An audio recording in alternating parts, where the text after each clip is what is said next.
1984 कर्नाटक की बात है। एक छोटे से शहर में हर रात कोई ना कोई मर्द घर से गायब हो जाता था। ये सुनकर गांव में एक रिपोर्टर आया जिसका नाम विवेक था। विवेक ने देखा कि हर घर के आगे लिखा था कल आना। ये देखकर उसने एक पुजारी से पूछा, ऐसा क्या है इस गांव में जो शाम होते ही सब लोग घर भाग जाते हैं? ऐसा क्या है जिसका डर गांव वालों को इतना सताता है? पुजारी ने बताया कि इस गांव में एक चुड़ैल है जो लाल साड़ी पहन के हवा में चलती है और रात को दरवाजा खटखटाती है और घर के मर्दों का नाम लेकर बुलाती है।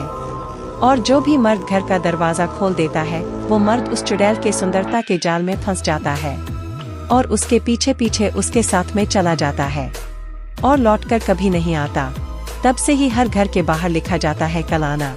ये पढ़कर चुड़ैल वापस चली जाती है। ऐसा लिखने से गांव में चुड़ैल का खौफ कम हो गया। ये सब बता के पुजारी अपने घर चला जाता है।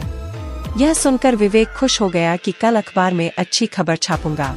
और रिपोर्टर पूरे गांव में घूमता रहा लेकिन चारों तरफ डर का मंजर था और विवेक अपने घर लौट रहा था। तभी रास्ते में उसका स्कूटर पंचर हो जाता है। विवेक अपने स्कूटर को धक्का लगा के ला रहा था तो उसे बार बार ऐसा महसूस हो रहा था जैसे कोई उसका पीछा कर रहा है और कोई पीछे से उसका नाम भी पुकार रहा है। फिर उसे बाइक के शीशे में एक चुड़ैल दिखाई देती है। विवेक डर से स्कूटर छोड़कर तेजी से अपने घर की तरह भागता और एक घर के अंदर घुस जाता है और गेट बंद कर लेता है। फिर भी उसे बाहर से किसी के बुलाने की आवाज आती है। विवेक बहुत ज्यादा डर जाता है, डर की वजह से कांपने लगता है और थोड़ी देर बाद बाहर से आवाज आना बंद हो जाती है।